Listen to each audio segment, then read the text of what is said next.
Today, folks, I have come to recognize a large percentage of you are knocking on the door of retirement. You're looking to build a wealth-preserved portfolio that is income-oriented to supplement your lifestyle. And as a 33-year-old, I recognize that my portfolio that is more growth-oriented might not match your needs as well. And I want to approach this the same way I approached it for my parents, because I recognize that over 30% of you are 45 plus, hell, 6% of you are over the age of 65. And there's not a lot of good videos for Canadians out there that don't come unsolicited, unsponsored, or come with your best interest at heart. And that is the goal of this video. So if you're on a path to financial independence, if one day you want to retire early, you're knocking on the door of early retirement, go hit that subscribe button, because I really want to help you out here. And what we're going to do is look at a base portfolio. Obviously, we can go beyond this to extend yield by looking at individual stocks, option ETFs.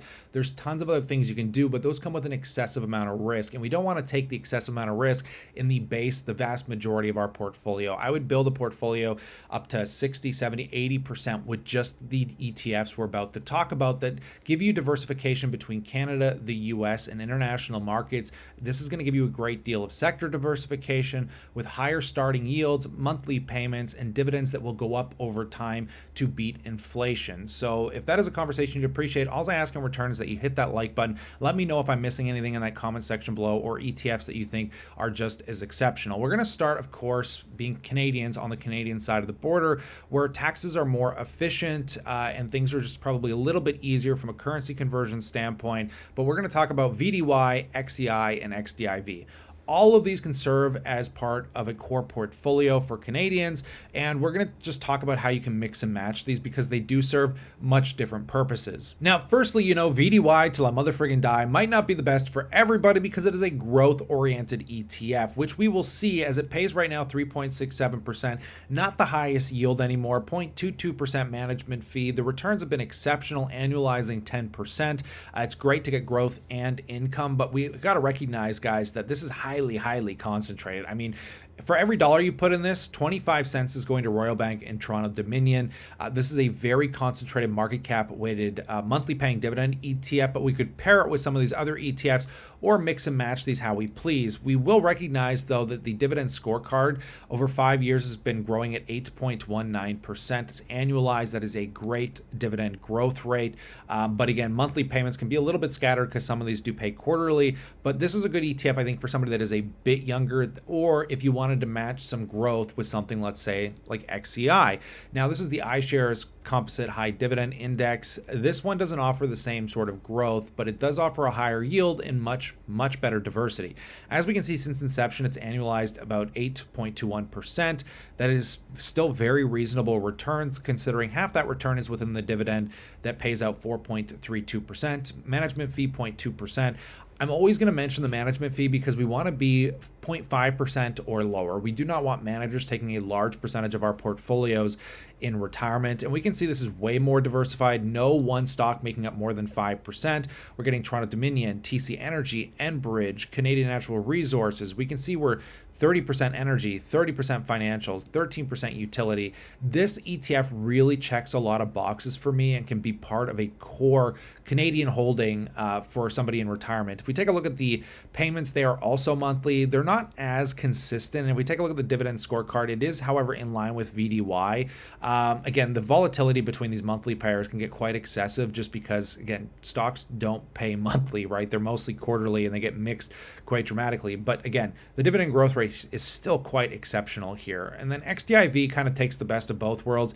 You get some concentration, but diverse concentration. And let me show you what I mean. This is the iShares Core Canadian Quality Dividend Index. If we zoom in on this one, guys, we can see since inception, the returns have been 11.6%, actually better than that of VDY. But I will remind you, this has not been around as long as VDY.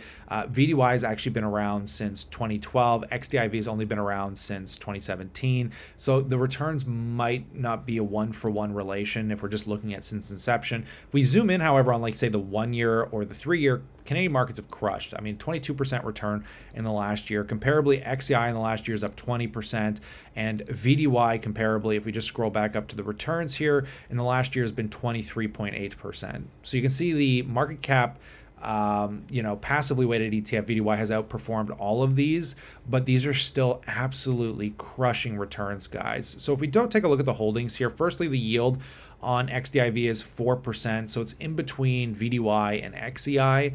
The fee is a little bit lower at 0.1%, which is what we love to see. And if we take a look, the upper weighted stocks make up about 9%. So Royal Bank, Suncor, Toronto Dominion. If we look at the sector diversification, we're 47% financials, 26% energy. So you can see this is literally the in-between between XEI and VDY. Now, you could literally buy XDIV as a core XEI. You could pair VDY with XDIV or VDY with XEI. You could buy all three of these. I don't really care, but I would mix and match them a little bit in your retirement just to get that diversity. And I would look at XEI as at least one of the holdings and maybe pair it with XDIV just to inch out a bit more growth. Again, these are the best possible ETFs that I personally think Canada has to offer. And if we just take a look at the dividend growth on XDIV, just so we don't miss it here, again, exceptional dividend growth on the scorecard here, a little bit lower than that of XEI and VDY at 7.44%, but you can't really complain across the board here. So that is what I would look at the Canadian markets. Once we get through all these ETFs, I'll tell you how I would allocate them if I was personally a Canadian. And then again, we'll kind of talk about maybe inching out some extra higher yielding stocks. So if we flip over to the US side, there's a few ETFs that I want to look at. We're going to look at VNQ, which is a real estate ETF. We're going to look at SCHD, and then we're going to look at DIVO. All three of these ETFs are going to give you great diversification across what US has to offer in stocks, but sectors as well, starting with the real estate. So firstly, diving into VNQ, the Vanguard Real Estate Index, I would focus on US real estate over Canadian real estate. And the reason I say that is a lot of Canadians are going to retire with a property. And though I don't consider a property that much of an investment vehicle because it's not cash flowing your retirement, it is still part of your assets and part of your portfolio. And if you start buying Canadian REITs, you might be overexposed to the Canadian real estate sector. And if Canadian real estate for some reason goes through a crash, you are going to feel it incredibly on your net worth. And that's why I would focus on US real estate that has performed better over time, gives you better diversity across sectors as well, because there's just a much bigger market in the United States. Plus, we're going to experience an interest rate cut cycle in the US that over time will benefit these stocks greatly, because obviously real estate is an interest rate sensitive sector. And as they cut rates, these companies will be able to refinance mortgages. When they take on new mortgages, they're going to be paying less toward it, which means more cash flow goes toward the bottom line. If we dive into this, guys, firstly, the expense ratio is really low at 0.13%. The dividend yield, I'll have to pull up on Yahoo because it doesn't come up on the Vanguard overview there, but it starts at 3.76%. And if we dive into the holdings here real briefly, guys, firstly, since inception, the returns are only 7.52%. I know they're not exceptional, but they've been in a suppressed market environment. Again, I think moving forward from here, it will perform well.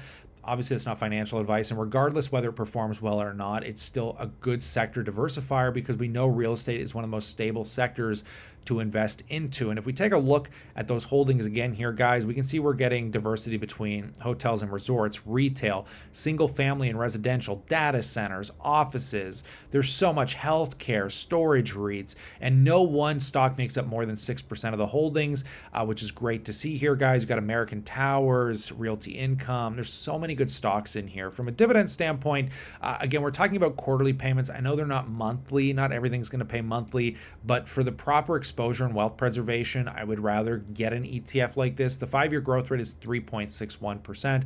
Again, I know that is not exceptional, but from a wealth diversification standpoint and wealth preservation, you need to pay attention to all the sectors. So I would put US real estate up there for Canadian diversity. But then let's look at another aspect of the US markets like SCHD. This is just focusing on quality US dividend stocks that has a great track record.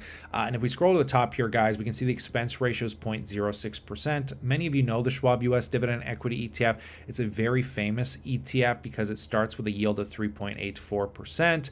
And if we dive down, We can see no one stock makes up more than about 4.5%. You got AbbVie, Merck, Lockheed Martin, Verizon's in here. Companies you've heard of like Altria Group, Home Depot, with energy being 20%, consumer staples 18%, healthcare 15%. Incredibly diversified amongst a lot of the more built-out companies that have aged. They've been around for a lot longer. They're not as growth-oriented. But if we take a look at the dividend income here, which I need to pull up here, we go SCHD dividend history on Seeking. You're going to be quite surprised that this is probably one of the best dividend growth ETFs.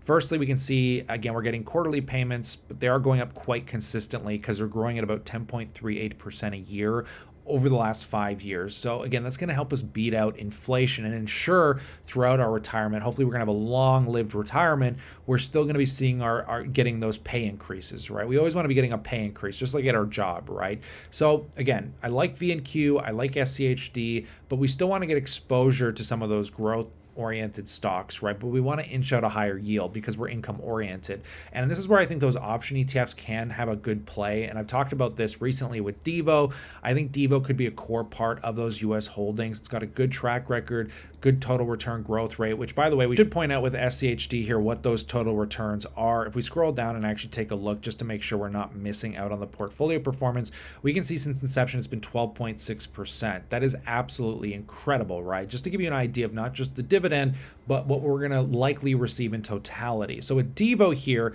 if we take a look, firstly, zooming in on the fees, it comes in at 0.56%.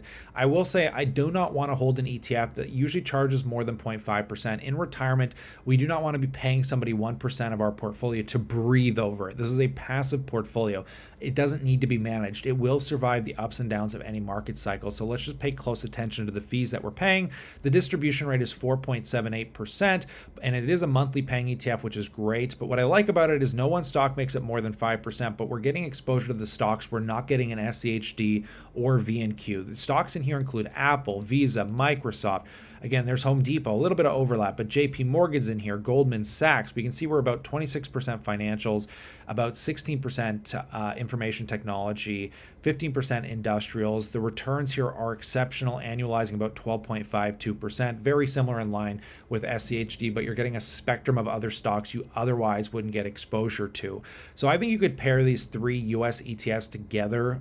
You don't really have to mix and match them all that much. I will say, however, if you don't really need the income all that much, I think it would still be even great to go ahead and buy an S&P index like VFV. I think to some extent you still want that broader exposure to the US markets, but again, it depends on your income goals here. I don't think you need the S&P 500, but it is something that I would recommend as part of your US holdings if you are kind of matching and pairing these stocks together. Now, to finish up, let's talk about the international side of things, which I think is very prevalent, very important, and largely under discussed. Again, for a wealth preserved portfolio, we need to look at all the markets, because right now international markets have absolutely crushed. VYMI, the Vanguard International High Dividend Yield Index, would be my pick personally. I absolutely adore this ETF. It comes with an exceptionally low expense ratio of 0.17%. The dividend yield right now, I think, is starting close to 4%. I think it's in the higher threes. It has annualized around 10.43%, and the last year has crushed. It's up 20%. If we scroll down, we can see that it's probably the most diverse ETF that we're going to be buying. It gives you exposure 21% emerging markets, 43% Europe, Pacific 26%, very little exposure to North America, which is what we want. We're trying to get away from the stocks we're already holding. And if you look, no one stock makes up more than 1.54%, and that's Nestle. It's the largest holding, but there'll be stocks you recognize in here like Toyota. There's Australian companies in here, Mitsubishi. There's a lot of great companies in here to look through. There's over 1,500 of them, and it's incredible that such a diverse portfolio can perform so exceptionally well. If we take a look at the dividend side of things, we're going to see that, again, it's quarterly payer. It's a bit more scattered. The dividend scorecard is giving us some of the highest growth at 11.58% over 5 years, again, to beat out that inflation. And again, just to be exact with the dividend, if we take a look on Yahoo today, it is paying out, again, 3.98%.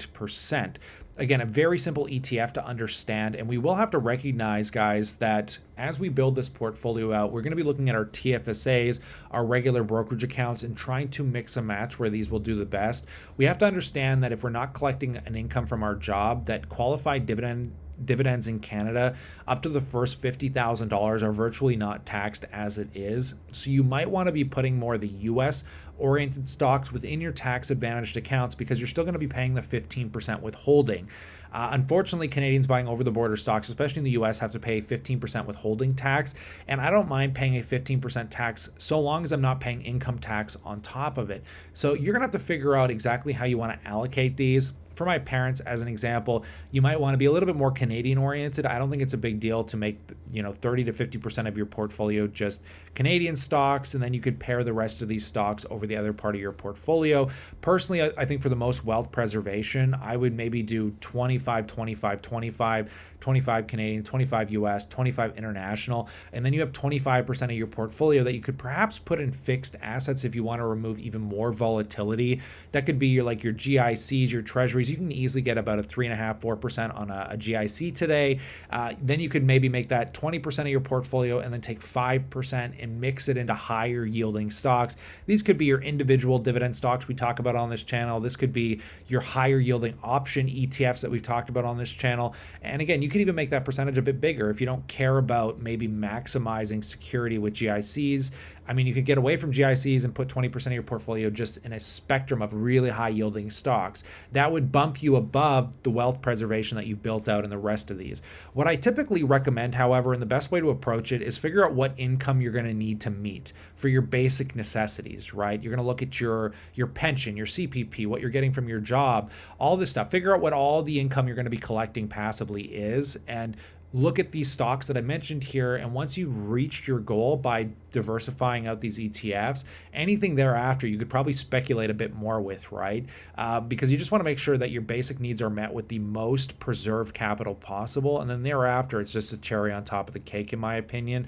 But this is what I'm hoping is a good video for directing you toward the ideas that are required for what I would consider a stable retirement portfolio. But at this point, I'll pass the question off to you. If you want to have a one-on-one, go to kylelivingston.com. Of course, the link's in the description below.